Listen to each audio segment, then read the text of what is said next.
guys, welcome to my channel. My name is ReadingBear and I hope you are ready for some more stories. And today, we'll take a look at some new entitled people content. If you enjoyed my content, please don't forget to subscribe to my channel and post some bear emojis in the comment.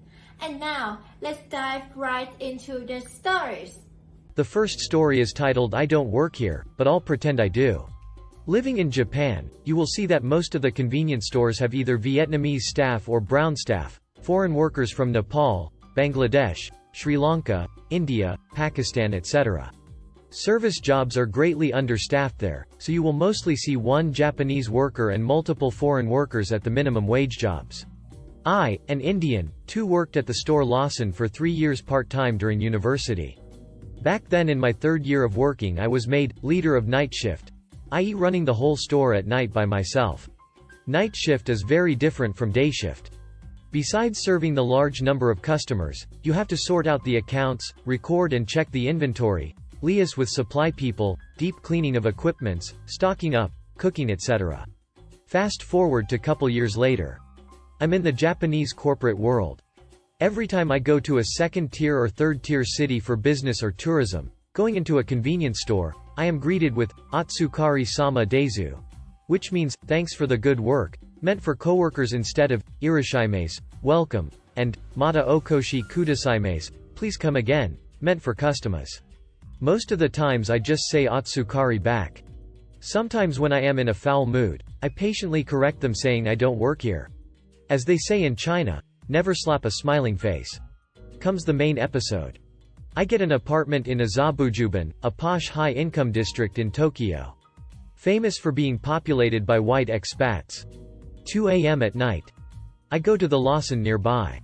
7-Eleven was bit nearer but am partial to Lawson. It was a big store, and full of irritated drunk salarymen and rich brats.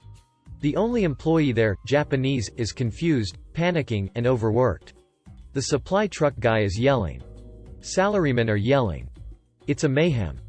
The employee eyes me and yells, "Hey, took you so long. Come and help me a bit." I almost lost my temper too, but then smiled and thought let's do this.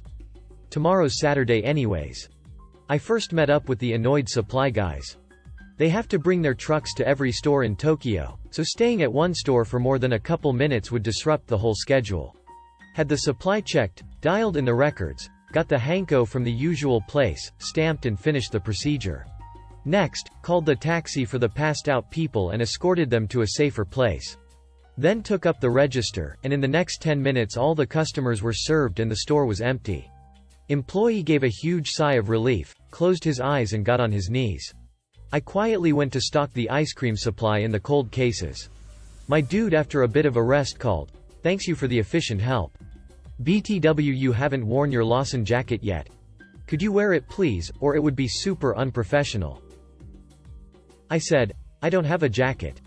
I don't even work here." He was like, "What? Didn't manager send you as a replacement?" I said, "Nope. I live in the apartment a block away and came here to shop." Told him I used to work in a Lawson many years ago so was familiar with the procedures. He was very embarrassed and said sorry and thank you in around 20 different phrases of polite Japanese. I was like, "Chill man, I'm gonna come here often, so yoroshiku ne, I'm in your care." Felt good overall as the aftermath, and taught me again as well that as a senior guy in a corporate headquarter, I must always be mindful of the mental and physical health of the people on the front lines. Must not leave them with any inadequacies as they are the ones who represent the big company to the world and do the actual work. The next story is titled No, I Don't Work Here, but that doesn't mean I can let you do that.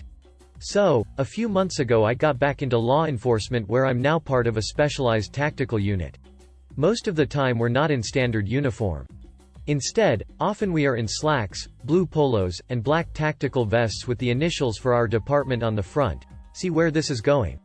I probably also should mention that I'm also wearing a fairly noticeable belt with my sidearm, radio, cuffs, all the normal cop stuff.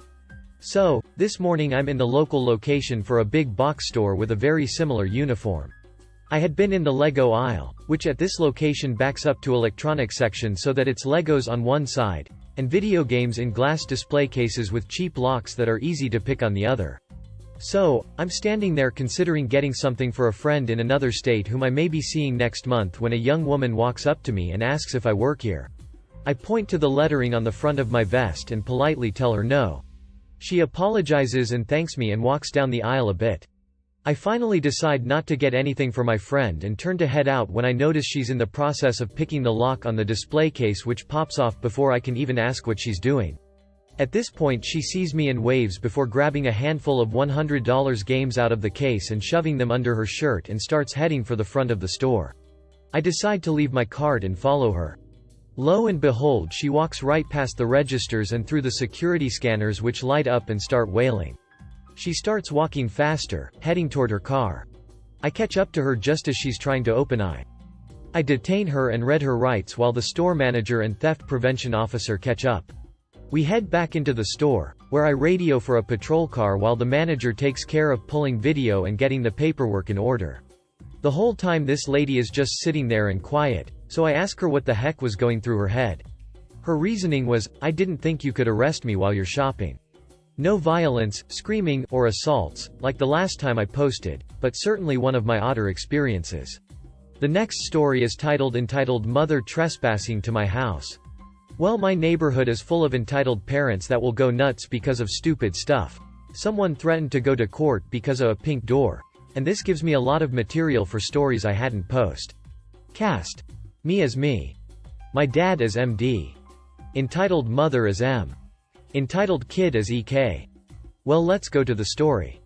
I have a big back garden that is flat and that will bring the neighborhood kids to my house before we moved in, and after that we have to explain to a lot of Karens why their precious angels can't play in our yard, and since we also started growing some vegetables and fruits, strawberries, some of the kids will come to steal them.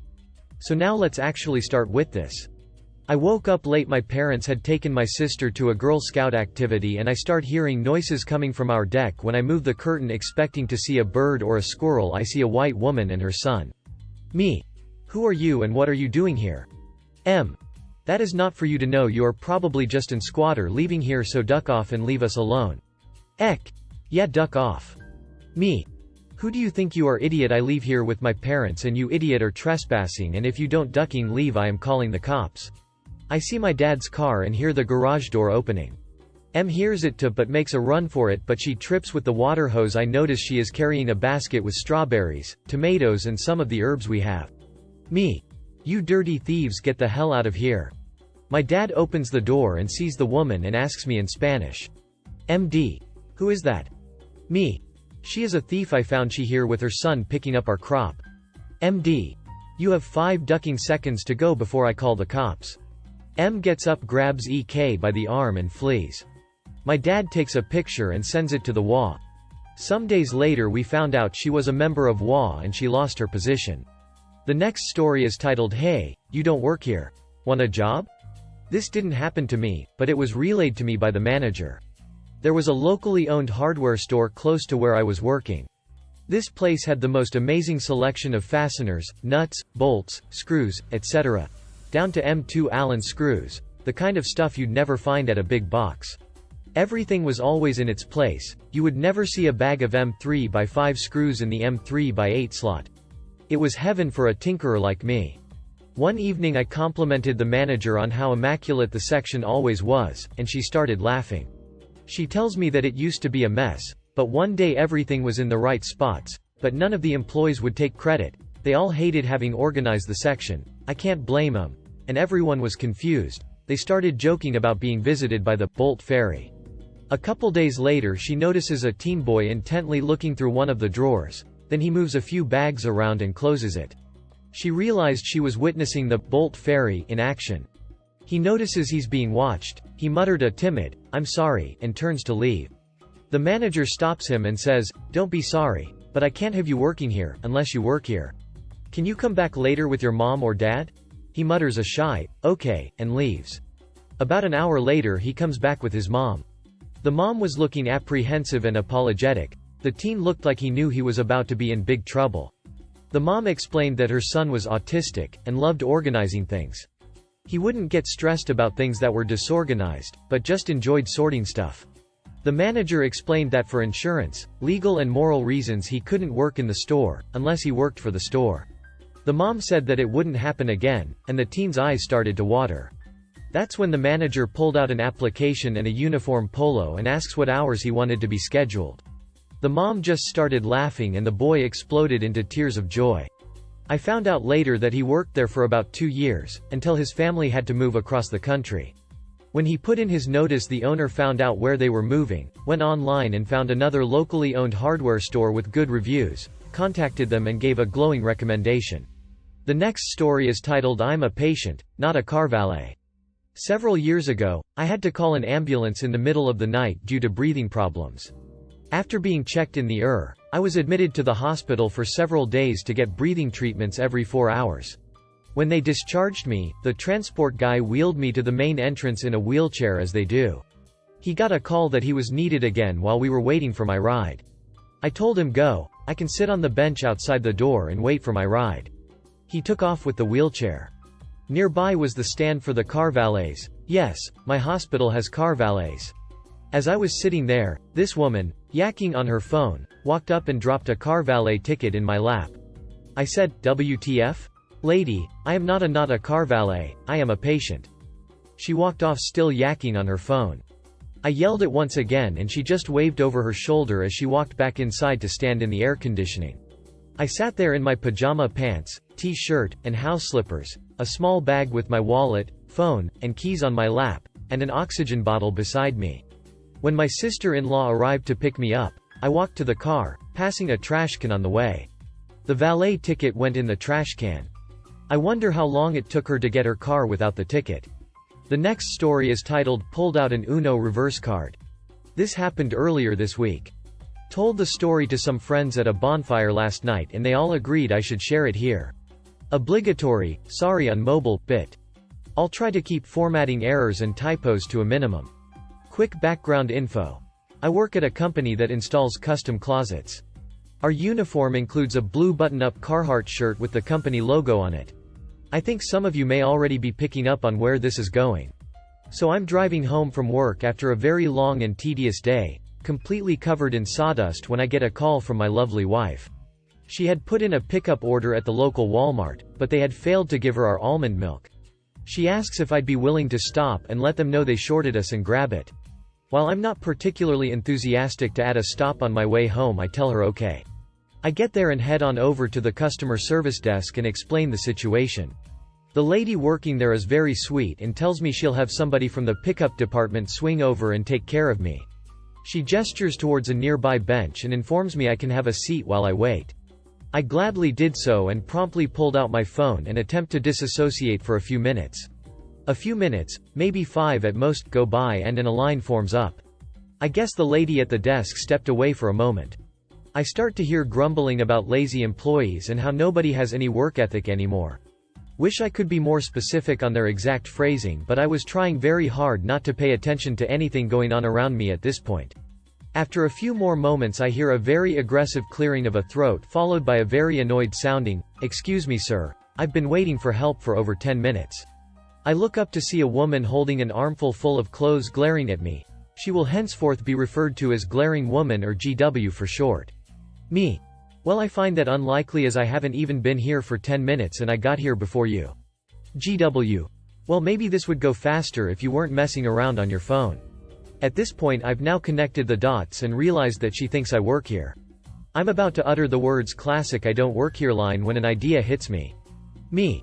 You're right, sorry for holding you up. I pull up the Walmart app on my phone and show her the almond milk. My wife and I didn't get the almond milk we ordered. We were supposed to get 2 cartons. GW. Why are you showing me your phone? Me. So you can grab me my almond milk, is that not why you're here? GW. EU no. I don't work here. Me. Q's malicious grin. Well, neither do I. How about we stop bothering each other now? She looked me up and down and I could see realization dawn on her face. She quietly walked back to the line and I sat back down on my bench. Eventually the desk lady came back and got the line moving, and an employee from pickup came and got me my almond milk. And that's the story. At least she didn't try to get me fired. The next story is titled Karen Doesn't Understand How Franchising Works. In my late teens, I worked at a popular Canadian coffee and donut shop named for a former NHL player. I'll call it Trevor Linden's. There are many throughout my town, but I worked at one particular one near the waterfront. One day, I took my grandfather to the clinic for his weekly checkups. I didn't like waiting around the office, so I went down to the Trevor Linden's by there, got a coffee, and started reading a magazine waiting for his call that he was done and ready to go back home. I was in no way wearing my uniform or anything similar to it, but one Karen knew me from my location and began trying to get my attention as apparently the line was too long and they were a bit backed up. When I looked up, she SWP'd the table with her hand, knocking over my coffee and some papers I had spread out, and said, "Breaks over." I said, "F*** you witch." Though I probably wasn't as polite, I wasn't done with that. She said, "You work for Trevor Linden's, you've helped me before, get off your lazy butt and help out here," and proceeded to give me her order. The manager and an employee came over and asked what was going on here. The employee began cleaning up my coffee from the floor, while Karen told the manager, "Your employee needs to be helping rather than sitting here, drinking coffee and reading." The manager said, "She doesn't work here. She can't help you with anything." To which Karen said, "Bullspit, she helps me all the time at waterfront location." The manager said, "That's nice, but this is the downtown location, she doesn't work here." When the employee finished cleaning up, the manager told him to get me another coffee and Karen blew up even more. "What the hell for? She should be working, she's a Trevor Linden's employee. She should be helping me." The manager said, "Yes, she may work at Trevor Linden's, but not this one. Right now, she's just a customer. If you can't be civil, I'll have to ask you to leave." Karen fumed, but returned to her seat and I thought it was over as the employee brought me another coffee. Side note: I have a pretty complicated coffee order and I was impressed the employee got it right without asking me what it was. Maybe he found my receipt or order slip or something, but he got it correct the first time. I couldn't have done that without help. But it gets better. I was at my location a few days later when Karen came in and got in line. When she got to me, I recognized her, but slapped on my happy customer service face and said, "Welcome to Trevor Linden's. How may I help you?" She said, "Get me your manager." She was definitely out for blood. I continued smiling, said sure thing, and went in the back and got him. He asked her what the problem was and she said, "Your employee here wouldn't take my order and was disrespectful to me." My manager said, "Sure thing. What may I get for you?" acting as if she had meant right here, right now. Karen said, "No, not here, at the downtown location a couple days ago." My manager said, "She doesn't work there. Why did you expect her to help you?" Karen said, "She's an employee of Trevor Linden's, it's her duty to help all customers at every Linden's location." My manager said, "That's another franchise. We may all be Trevor Linden's, but that's a different location. She has no responsibilities there. Now is there something I can get you here?" Karen snorted, turned on her heel, and marched out the doors. I was more willing to help out and volunteer for that manager after that. If you enjoyed the video, please subscribe to the channel and post some bear emojis in the comments.